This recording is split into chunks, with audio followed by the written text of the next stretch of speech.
शं वरुणः शन्नो भवत्वर्यमा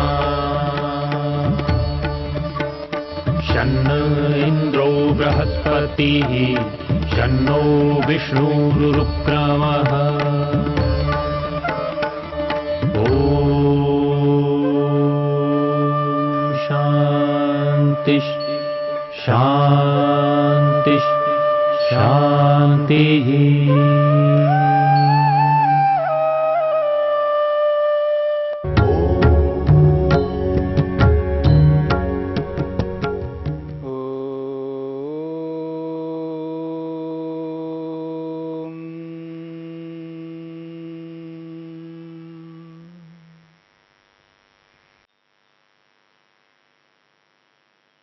योग के बाधक तत्वों को लेकर के हम विचार कर रहे हैं।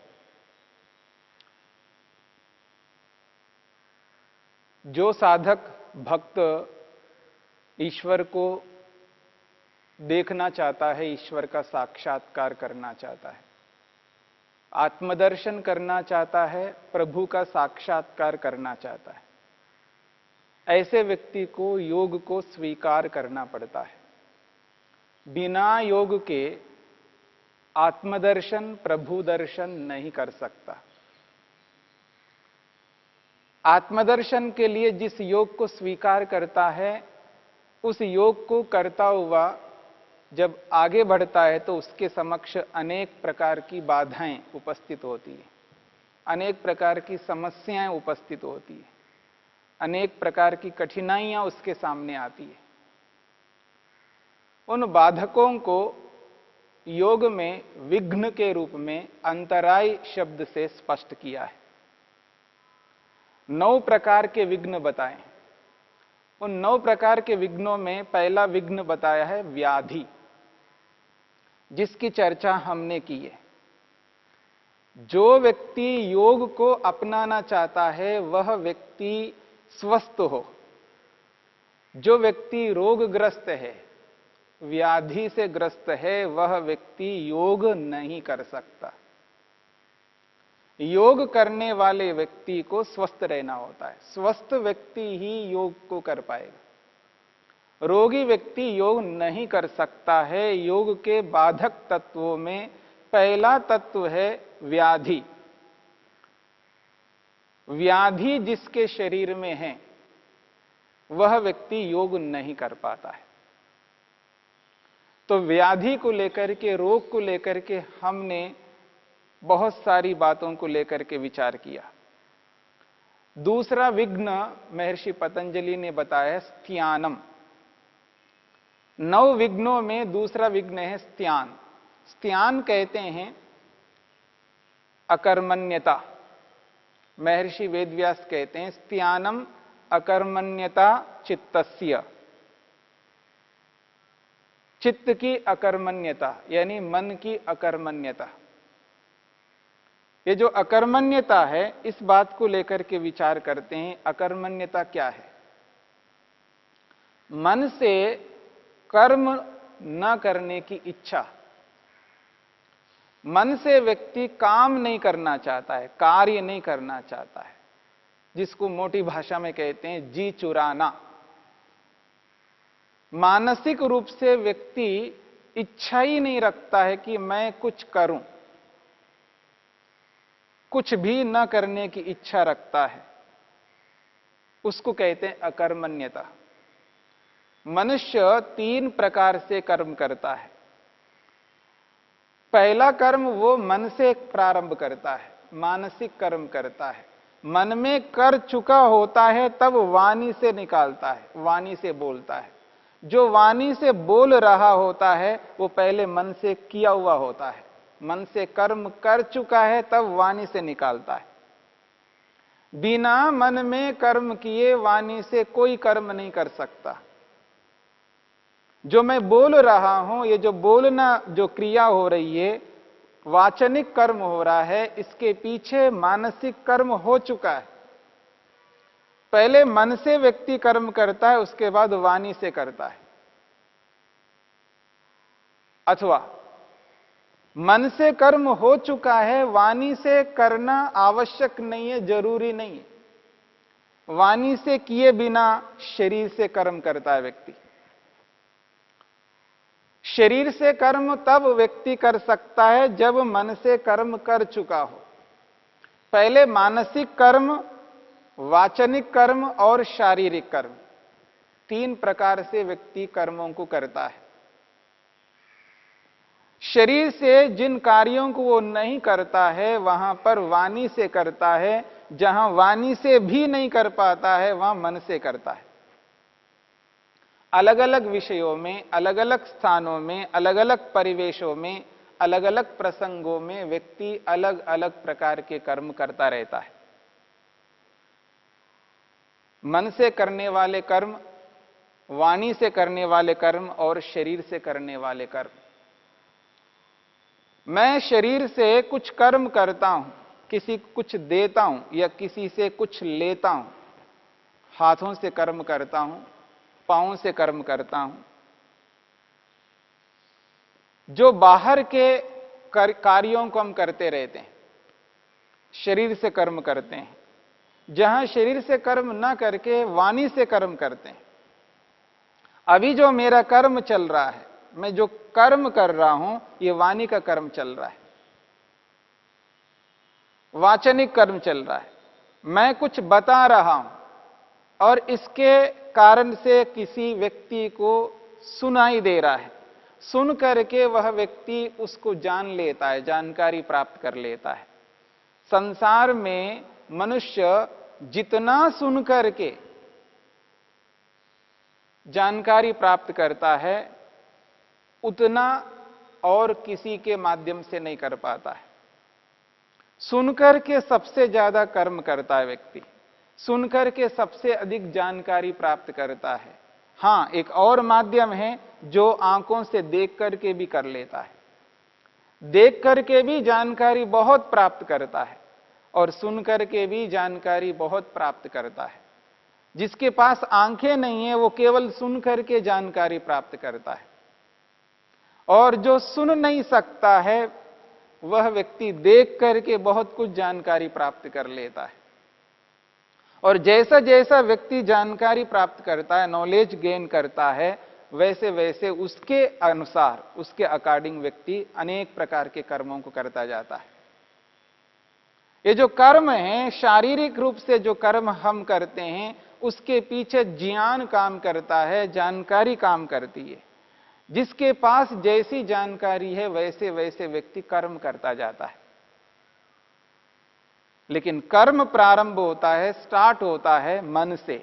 यदि मन से व्यक्ति ने उचित कर्म किया तो वाणी से भी उचित कर सकता है, शरीर से भी व्यक्ति उचित कर्म कर सकता है।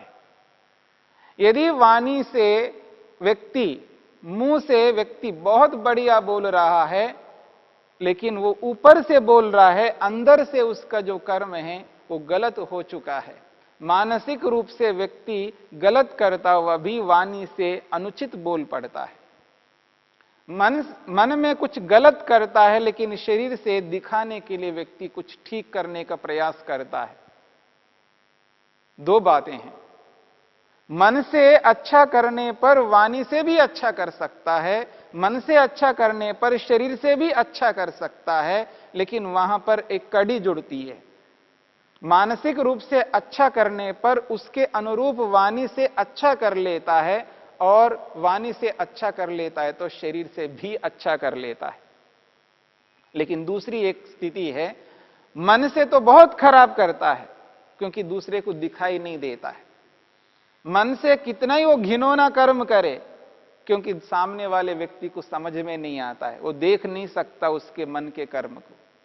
लेकिन किसी के सामने वो वाणी से बहुत अच्छा बोल रहा है, लेकिन उसकी मनसा जो है, उसके मन के अंदर अच्छी प्रवृत्ति नहीं है। मन के अंदर उसने उसके प्रति बुरा किया, लेकिन दिखाने के लिए वाणी से बहुत अच्छा बोल रहा है, वो दिखावा है। और शरीर से भी कुछ थोड़ा बहुत वो दिखावा करता है, लेकिन सदा शरीर से दिखावा नहीं करता, सदा वाणी से दिखावा नहीं करता। वो सामने वाले व्यक्ति के सामने थोड़ा बहुत दिखावा करता है ताकि उसको संतुष्ट कर सके, लेकिन मन से घिनौना करता हुआ होता है। मन से बहुत अनिष्ट करता है, बाहर से दिखाई नहीं देता है। इसलिए मानसिक कर्म पवित्र होना चाहिए। एक और बात को समझने की प्रयत्न करना है कि मनुष्य जितना अधिक कर्म मन से करता है उतना ना वाणी से कर पाता है, ना शरीर से कर पाता है। प्रातःकाल उठने से लेकर के रात्रि में सोने तक, निद्रा लेने तक जितने भी वो कर्म करता है, अनगिनत कर्म करता है, उनमें सर्वाधिक कर्म मानसिक होते हैं, मन से किए जाते हैं। वाणी से और शरीर से बहुत कम कर्म करता है। यह अलग बात है, वो गिन नहीं सकता, वो गिनता नहीं है। परंतु मन से इतना अधिक कर्म करता है, इतना अधिक कर्म करता है, उसकी कोई सीमा नहीं है, असीम करता है। मनुष्य की दृष्टि से वो असीम है, ईश्वर की दृष्टि से वो सीमित है, क्योंकि प्रत्येक कर्म को ईश्वर जानता है, तभी वो कर्मों का फल दे पाता है, तभी वो न्याय करता है। तभी आज जो कुछ भी हमें प्राप्त है वो हमारे कर्मों के कारण से प्राप्त है, पिछले जन्म के कर्मों के कारण से या वर्तमान जन्मों के कर्म के कारण से।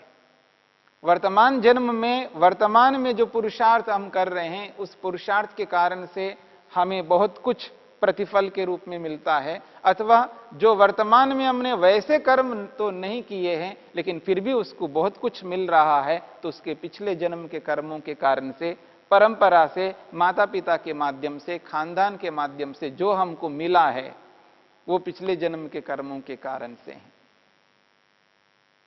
हमने जो भी किया है उन सभी कर्मों का फल हमें अवश्य प्राप्त होगा। और ईश्वर यदि जानता नहीं, जानेगा नहीं, वो जान ही नहीं सकता, तो हमें वैसे कर्मों का फल नहीं मिल सकता।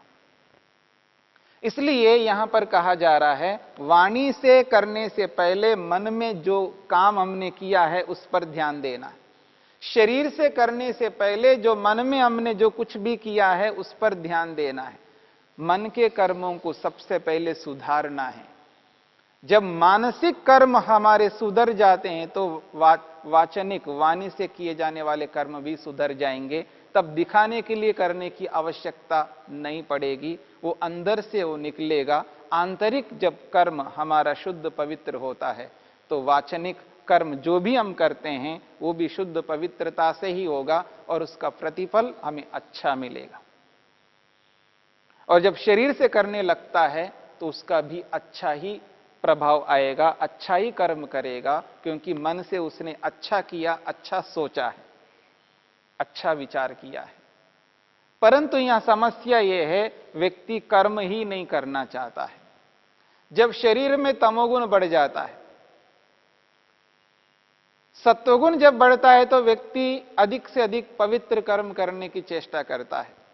जब रजोगुण शरीर में बढ़ जाता है तो व्यक्ति अधिक से अधिक ऐसे कर्म करता है जो उथल पुथल करने वाले होते हैं, लड़ने झगड़ने वाले होते हैं, आक्रोश वाले होते हैं, लोभ वाले होते हैं, क्रोध वाले होते हैं। अलग अलग प्रकार के कर्म ऐसे करते हैं जिसके बाद में व्यक्ति को सोचना पड़ता, मैंने ऐसा क्यों किया है, ऐसा मेरे को नहीं करना चाहिए था। वो रजोगुण के कारण से होता है।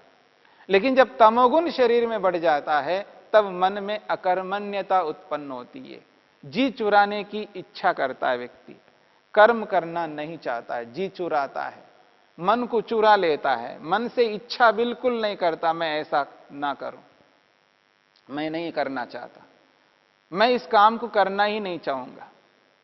उसको इच्छा ही नहीं होगी, वो दिमाग पर जोर ही नहीं देता है, समझने की चेष्टा ही नहीं करता है। जब अकर्मण्यता आती है, जब जी चुराने लगता है व्यक्ति काम से, तब उसके मन में ऐसी स्थिति होती है कि बस मैं कुछ नहीं करूं, पड़ा रहूं, जिसको आप कह सकते हैं निठल्लापन। ये जो निठल्लापन है ये मन की अकर्मण्यता के कारण से है। और जब व्यक्ति निठल्ला बनने की चेष्टा करता है, निठल्ला रहता है, तो उसका जो मन है वो बहुत खिन्न रहता है। मन कभी खुश नहीं रह सकता, मन के अंदर प्रसन्नता नहीं रह सकती। तमोगुण का इतना अधिक प्रभाव रहता है व्यक्ति के जीवन में, वो निठल्ला रहने का ही प्रयत्न करता है। जब मन निठल्ला होने लगता है तो अनेक प्रकार के मानसिक रोग उत्पन्न होते हैं। फिर वो व्याधि का कारण बन जाता है। और जैसे व्याधि आ जाए बस योग नहीं हो सकता। व्याधिग्रस्त व्यक्ति, रोगग्रस्त व्यक्ति योग कभी नहीं कर सकता। योग रोगी व्यक्ति के लिए नहीं है, योग स्वस्थ व्यक्ति के लिए है। इसलिए पहला बाधक, पहला विघ्न, पहला अंतराय व्याधि को, रोग को माना है। योग को न होने देने वाले जितने भी कारण हैं, उन कारणों में पहला कारण है व्याधि, रोग। रोग कभी योग को होने नहीं देता है।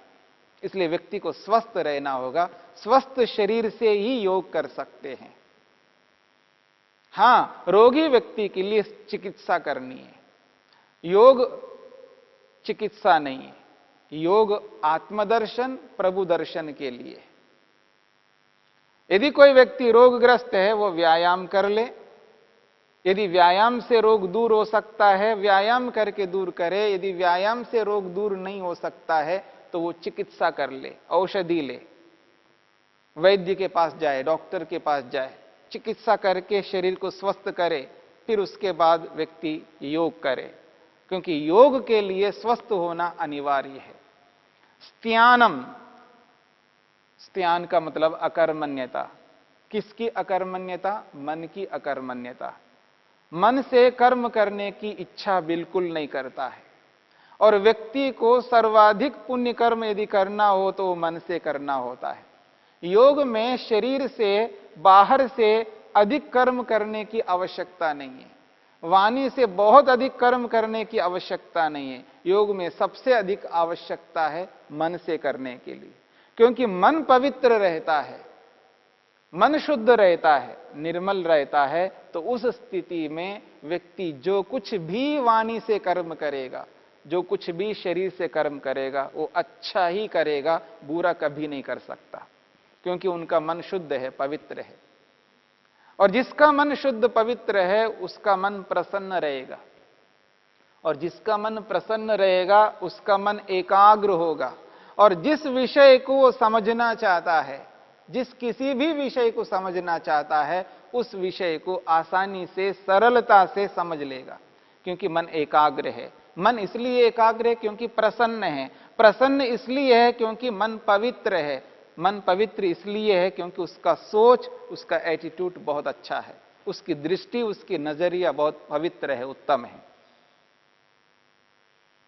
क्योंकि कर्म जब उत्तम करता है, मानसिक कर्म जब उत्तम होता है, जिस किसी के साथ जब वो जुड़ता है, उसके प्रति उसका जो भाव है वो बहुत अच्छा होता है। उसकी जो दृष्टि है वो बहुत अच्छी होती है।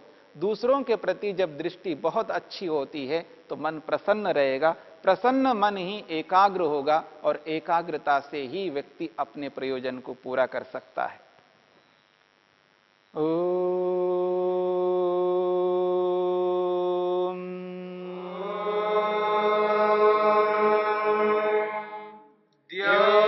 शांतिरंतरिक्षं शांतिः पृथिवी शांतिरापः शांतिरोषधयः शांतिः वनस्पतयः शांतिर्विश्वे देवा शांतिर्ब्रह्म शांति सर्वं शांति शांतिरेव शांति क्षमा शांतिरेधि। ओम शांति शांति शांति।